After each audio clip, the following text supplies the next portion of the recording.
good evening, this is Hound Dog Steve wishing you a very pleasant evening and welcome back to the channel. And this evening I would like to talk about the unrest which is taking place in Europe right at the present moment, because we have had a sudden escalation of things in France. You know, the Yellow Vest protests have been ongoing, and we're into week 59, I believe it is now. This is over a year. This is a staggering protest which has been ongoing.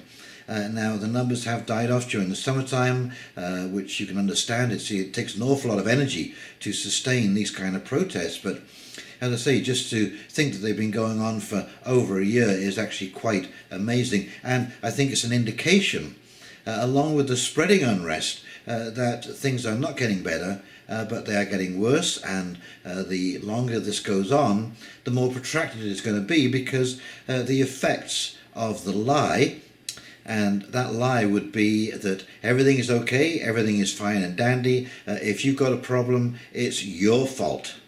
Okay, and as I said before, you know, you can paper over a lie, but you cannot paper over the consequences of that lie. And this is basically the lie of globalism. It is not working, and it is not working for a very good reason, and that is every time you try and centralize control and run everything via bureaucracy, you lose contact with the real people. And so we're in a situation now where, now I'm going to get into the farm protest because the farmers have now entered the fray in both Germany and France, but Europe is losing over 1,000 farms a day. Now that is a staggering statistic. There are 15 million farms in Europe all told, and they have lost 4 million of those farms, and when you calculate that out, it is 1,000 farms a day going out of business. And they're going out of business because of regulatory reform, which they cannot keep up with. These are mostly small farms. Okay, and these regulations that are rolled out, these environmental regulations that are rolled out by the EU, basically just don't take into account the amount of time and money it takes to transition. An issue, certainly one of the big issues, certainly with the German farmers, is that there is going to be regulation on the use of pesticides and herbicides.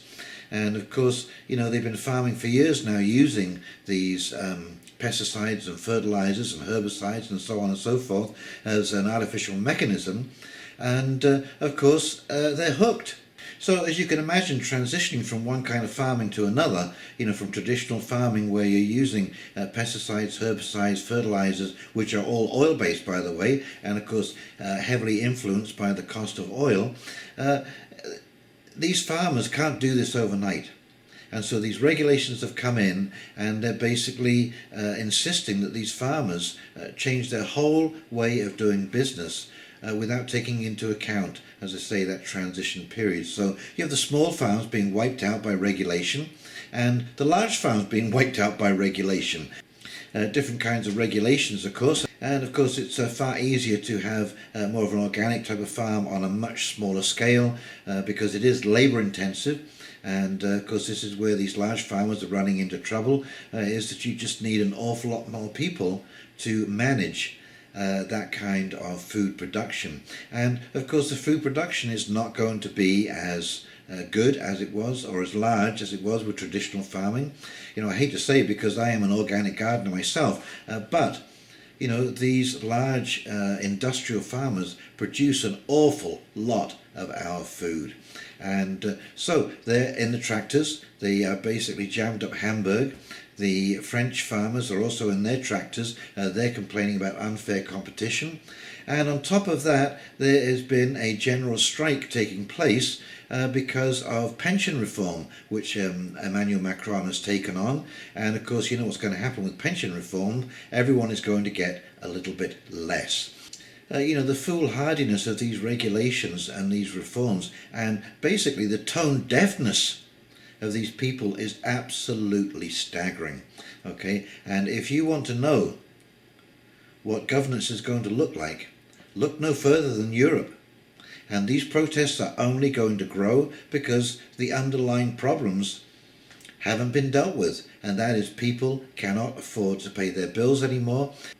And of course, with farmers blocking roads and access to the city, this means that commerce is going to be slowed, that people who may be struggling in their own businesses in the inner city are going to be affected.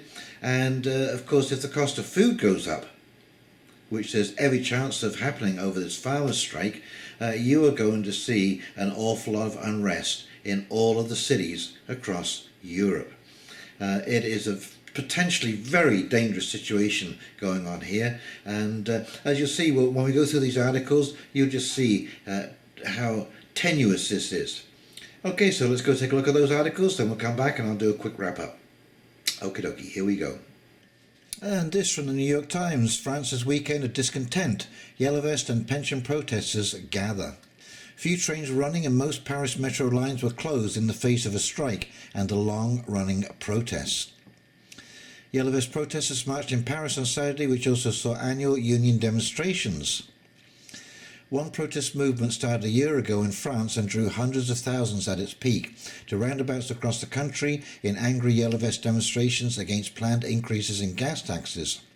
Another nationwide strike expressing fury over President Emmanuel Macron's plan to overhaul the pension system began this past week. Both events have harnessed broader discontent with the policies of Mr. Macron, who is viewed by both the Yellow Vests and Labour activists as arrogant and disconnected from their daily struggles. At their most violent, the Yellow Vest protesters saw people break shop windows and the police fired tear gas and rubber bullets, and Mr. Macron consider a state of emergency. And this from Agriland: Europe loses 1,000 farms per day, new agriculture commissioner. During one decade, from 2005 to 2015, we lost 4 million farms in the EU. The number of farms was almost 15 million, and after a decade there was less than 11 million. That means we lose 400,000 per year, more than 30,000 per month, more than 1,000 per day. He also stressed the rising issue in France of suicide among farmers. And here we are from the Sun Chronicle: small farm owners fear new food safety rules could put them out of business. For years, Peg Morse and a family have run an apple orchard and blueberry and vegetable fields stretching over 200 acres of gently rolling hills in Wrentham. But like many small farmers and agricultural processors, Morse is finding the peaceful landscape and the sounds of farm machinery invaded this fall by a more discordant thought: costly new food safety regulations that many say could drive up the cost of farming substantially and even put many small farmers out of business. Farmers say the regulations are also certain to drive up the prices to consumers, in some cases causing commodities to double. And if we go over here, other issues of the Agriculture Commissioner, his focus on green agriculture, which he said provides a big chance for smaller family farms, and the importance of a dialogue between politicians, farmers, farm organisations and other stakeholders. Well, how are you going to have a dialogue with them if you're putting them out of business with regulation?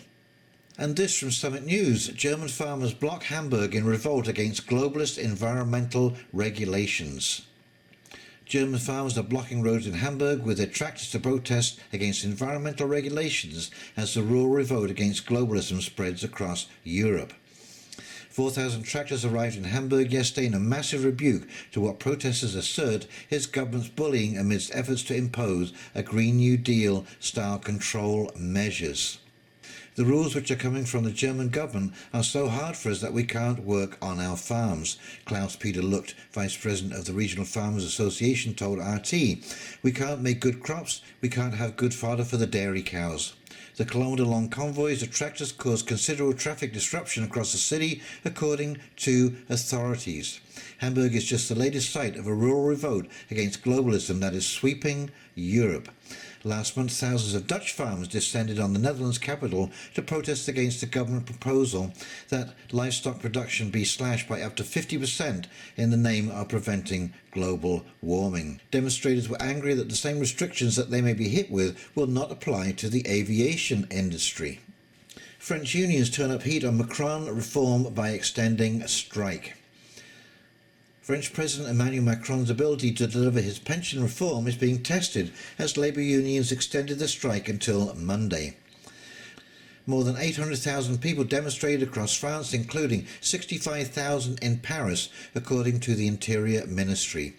Whilst the CGT union said more than 1.5 million took part, both estimates show today marks the biggest turnout in a protest against Macron and his policies since he took office in May 2017. French farmers choking off access to Paris to protest stagnant revenues and unfair competition.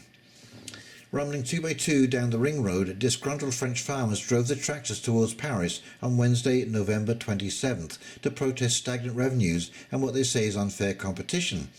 The protest was snarling traffic in the Paris area as farmers from across the country attempted to use 1,000 tractors to block off access to Paris. The tractors will remain parked on the highway circling the city until French President Emmanuel Macron agrees to meet with protesters. Regional Farmers Union spokesman Elisa Despinay told the Associated Press. They could remain there for hours or maybe days, she said. Farmers' grievances include free trade agreements they say put them at a disadvantage, a government reform that failed to increase their revenues, and regulations they say hinder the sector's performance. Farmers have specifically criticised a law passed last year that intended to bolster French agriculture. They say they haven't seen the increased revenues the government promised.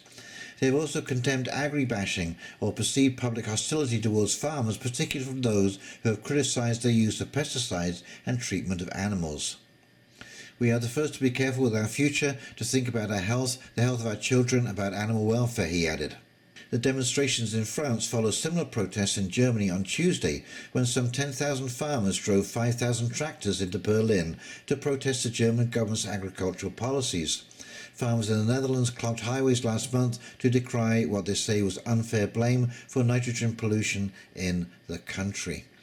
So, as you can see, the unrest is spreading. So I don't think I need to remind you how much chance there is here of this all starting to cascade and all of these problems start to bump into each other, and the situation could become completely unmanageable and you could have a complete societal breakdown. And there are so many enclaves and ghettos in France right now of heavily armed groups of people. There are large groups of disenfranchised foreigners wandering all over Europe. This is a disaster waiting to happen. I don't know how to resolve this. There are so many complaints. There are so many things that have to be wound back, because the lie started some 50 years ago, and we've been covering that lie up for a long time. We've been papering over it. But now we're seeing the consequences of that lie, and I don't think you can put it away. I don't think you can put this to bed. This is so entrenched now. People are so far in debt. And of course, with losing these farmers, we're talking about generations of experience. We're talking about herds of cattle and goats that took generations to build up and can't be replaced overnight.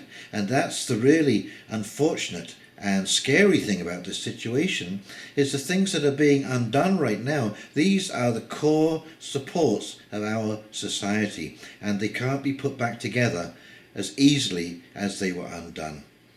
Okay, and so how are we going to replace all of this stuff? This is my big concern about some of the environmental movements, is they're not taking into account all of the support systems that are necessary in our society to maintain the luxury of being able to go out there and protest.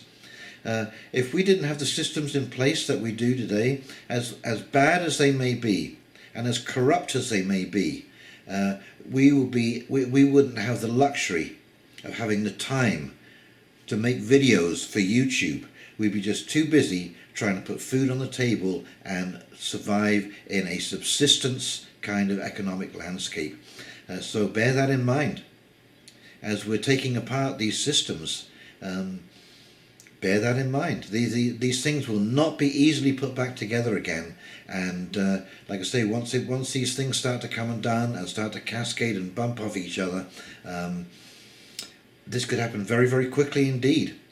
You would be amazed at how fragile and complex our society has become. And it really wouldn't take much, and we have a series of stresses hitting all societies around the world. But I think Europe, France and Germany, Italy, Greece, Spain, are going to be the forerunners, and I think sadly we are going to witness a systemic breakdown within those societies. I hope I'm wrong, but certainly what I'm reading out there right now, it is inevitable and it is unavoidable. So hang on to your hats, put your flak jacket on, and in the meantime, this is Hound Dog Steve signing off, wishing you a very pleasant evening, and we'll talk very, very shortly. See you now. Take care. Bye.